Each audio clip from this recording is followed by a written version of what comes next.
puntahan po natin ang mga naging pahayag naman ng Vice Presidente tungkol dun sa investigasyon ng gobyerno o ng ICI tungkol dun sa mga korupsyon at specifically sa flood control. Syempre ang kanyang panawagan teka, parang dapat kung imbestigahan, lahat dapat imbestigahan, hindi pili. Let's be fair. Parang ganyan. Pakinggan natin kung paano sinabi ng Vice Presidente ito. Hindi lang dapat sa administrasyon ni Pangulong Duterte. Kung meron pa sa administrasyon ni Pangulong Aquino, ni Pangulong Arroyo, lahat. Kasama na rin yung iskandalo sa korupsyon sa administrasyon ni Pangulong Marcos. So wag silang selective. Wag silang Duterte ng Duterte lang. Kasi kung totoong korupsyon ang pinag-uusapan natin, hindi naman kahapon lang ang korupsyon eh. Ngayon lang siya lumaki ng ganito kagrabe na nasira yung ating bansa.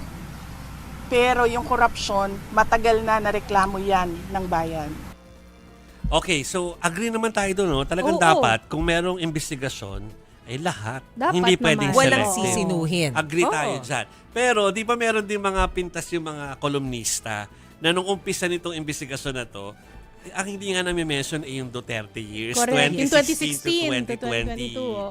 2022. So, kung tutuusin, parang late na lang din nga na-mention yung Duterte years. Pero nung umpisa, talagang sila yung wala doon. Oo. Karamihan ng investigasyon doon sa mga nakaupo at saka doon sa prior to 2016 at saka yung after 2022. In fact, naging issue pa nga, di ba, na bakit wala yung mga Duterte years. Oo. Pero so, baka, tama naman. baka hindi nga rin nga masama na eh. Kasi hindi na daw di ba? Magko-cooperate ang mga Diskaya. Sila inaasahan na magbibigay ng fill in the blanks sa 2016 to 2022. Kasi sila yung number one contractors. Kung hindi sila magko-cooperate, baka talagang hindi na matutupad yung wish ni VP na maging patas at lahat ng years. Kasi merong magkakaroon ng missing years. Oo nga. Tapos Diba? ang iniisip ko, so ibig sabihin, hindi na sila magiging qualify as state witness. Kasi kung ayaw nilang makipag-cooperate, ibig sabihin, diretso sila sa kaso. Yeah. Ganun na nga yun. Di ba? Yeah. So mamaya makakausap natin. Lilinawin pa natin tungkol doon sa naging desisyon ng mga Diskaya. Meron tayong report na kukunin dyan from Arles de los Santos na nag-cover po ng ICI kayo na. Binamension lang namin na yan. Kagustuhan po kasi ni Vice President na talagang lahat ng taon mula nung hindi ko lang kung kasama yung Ramos time pero na-mention niya Arroyo, basta Aquino, lahat ng yan. regime hanggang sa ngayon.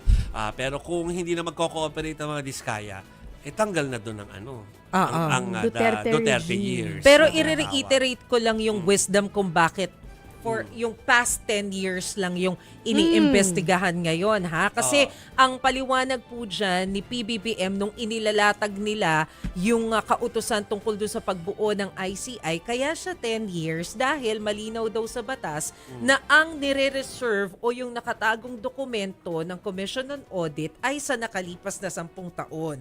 So kaya doon muna magsisimula dahil siguradong hawak pa ng COA yung dokumento nakaugnay doon sa nangyari sa nakalipas na taon. Kumbaga mas madali. Kumbaga, hindi naman dahil may pinag-iinitan, kundi Hindi dahil naman yan yung availability Availability data. ng data. Yes, yung mas madali na eto na yung report ng COA. Practical. Yung mas huli pa kasi, before 10 years ago, mukhang mas malalimang paghahalungkat kasi That's a good point. hindi nakatago eh. That's a good point. Oo. Pero yun na nga. Pero dahil tayo kanina sinabi natin nakikiisa tayo sa Vice Presidente na gusto natin lahat ng mga administrasyon, agree kami. Agree. Kaya lang, Of course. dahil sa mga nagaganap, parang merong hindi mapapasama.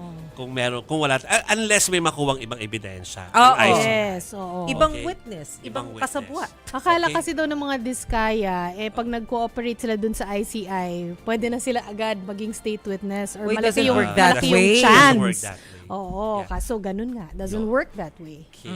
O, yun ha, sinasabi lang namin kung ano po yung wish ng Vice Presidente.